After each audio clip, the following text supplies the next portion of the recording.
I really hope that you all are doing great, and today we will discuss our lesson is types of demand.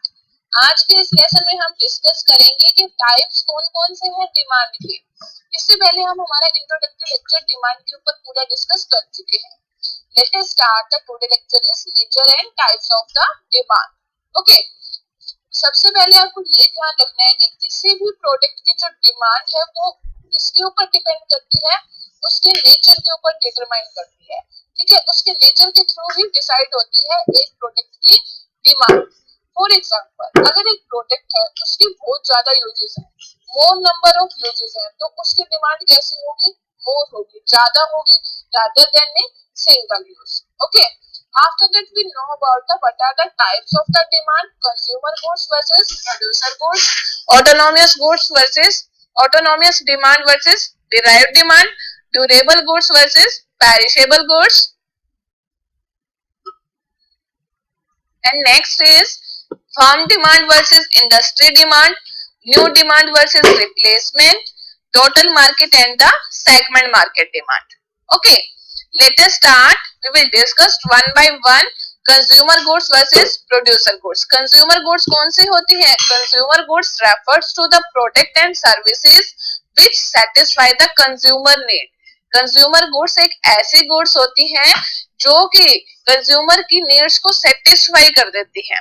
Means consumer goods are those which are available for the ultimate consumption. Consumer good ऐसी goods होती हैं जो कि ultimate उसी time हम उनको consume कर लेते हैं। मीन्स जो हमें डायरेक्ट सेटिस्फेक्शन देती हैं, इमीडिएट सेटिस्फेक्शन देते हैं, that is called the consumer goods.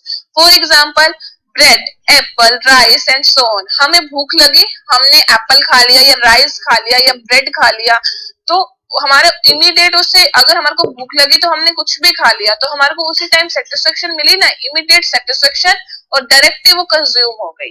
That is called the consumer needs.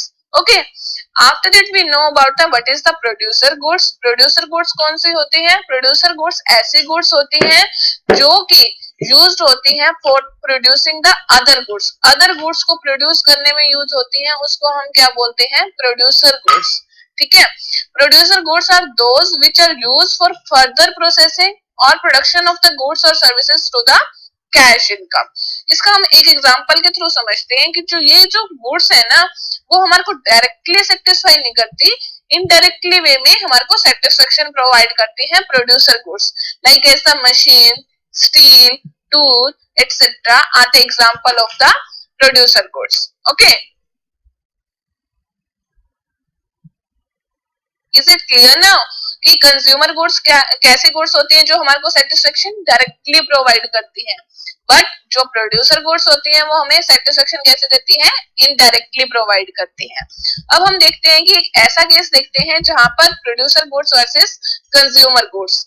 There could be cases where given product may be producer and also the consumer goods.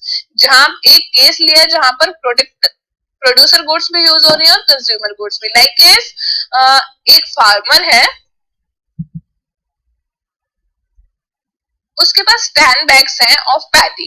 Means paddy का मतलब क्या होता है कि a field with rice being grown in the water.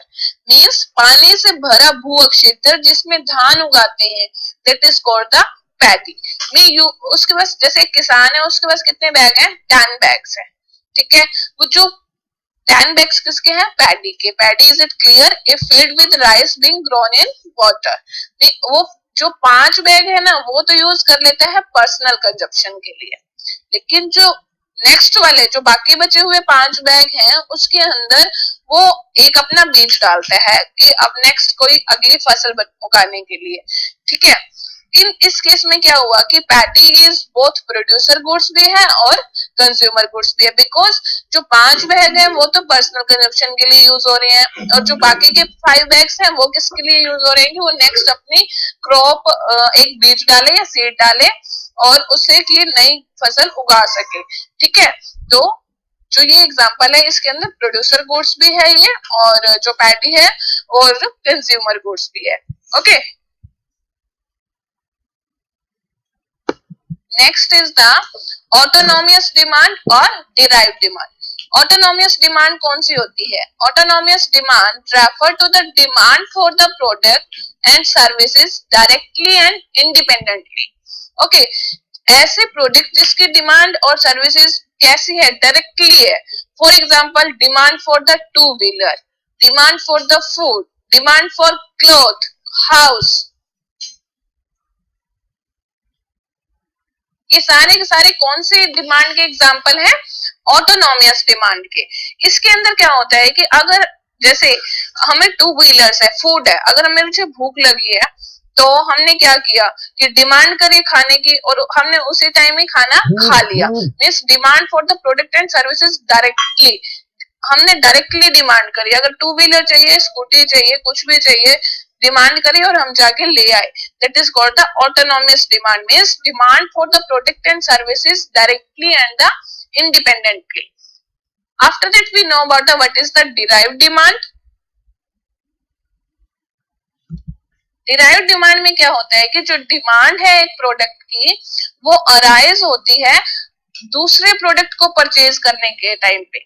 जैसे अगर हमारे को कोई दूसरा प्रोडक्ट परचेज करना है तो हमारी डिमांड अराइज हो रही है, यानी इसको एक एग्जांपल से समझो आप। डिमांड फॉर द पेट्रोल, हमारी डिमांड पेट्रोल की क्यों है?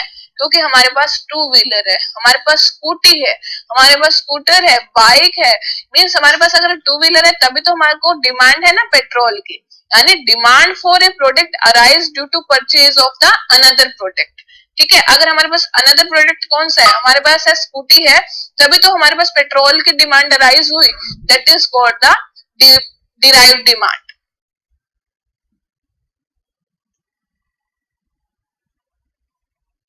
If there is a demand for house, अगर हमें हमारा घर बनाना है तो क्या होगा? डिमांड किसकी करेंगे हम? सीमेंट आएगी, ब्रिक्स आएंगी, आयरन आएगा, तभी तो हमारा घर है वो बनेगा ना।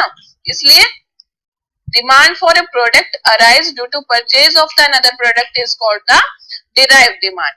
After that we know about the what is the durable goods and what is the perishable goods. Durable goods ऐसे गुड्स होते हैं जो कि लंबे टाइम तक चलते हैं।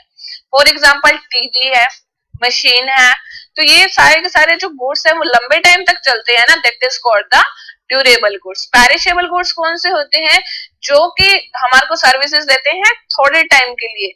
अगर जैसे मिल्क, अगर दूध बाहर रखेंगे, अगर हमने फ्रिज में नहीं रखा तो वो थोड़े टाइम बाद खराब हो जाएगा ना, अगर गर्मियों की बात है तो। सर्दियों में तो फिर भी थोड़ा, अगर हम थोड़ी लेट रख दे तो फिर भी चल जाता है, बट गर्मियों में तो ऐसा नहीं होता ना, that is called the perishable goods.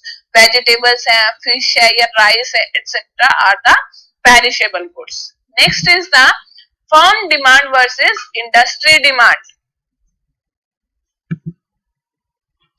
Firm demand कौन सी होती है? The firm is a single business unit, यानी कि demand for a particular product of a particular company. ठीक है, फर्म डिमांड का मतलब होता है कि एक सिंगल बिजनेस यूनिट के अंदर, जैसे आप एक एग्जांपल लो कि हमने डिमांड की एलजी टीवी की, वो क्या रेफर करेगी कि फर्म डिमांड या कंपनी डिमांड। मतलब हमने एलजी कंपनी की किसी को कह दिया कि मेरे को एलजी का टीवी चाहिए या सैमसंग का चाहिए, यानी एक कंपनी की डिमांड करती है, एक सिंगल बिजनेस यूनिट की डिमांड करी, that is called the firm demand. अब हम बात करते हैं इंडस्ट्री डिमांड क्या होता है? जब हम ग्रुप ऑफ कंपनीज की बात करते हैं, group of company producing the same type of the product. Okay, जैसे टीवी है वो प्रोड्यूस किया जाता है ना सारी की सारी कंपनी के थ्रू, मतलब एलजी भी प्रोड्यूस करेगी, टीवी करती है, सैमसंग भी प्रोड्यूस करती है और कई सारी कंपनियां, बहुत सारी, यानी कि टीवी है वो प्रोड्यूस होता है by all the companies, that is refer to the industrial demand. Means group of company producing the same type of the product, that is called the industry demand. The total demand for the product of a particular industry is also called the industry demand.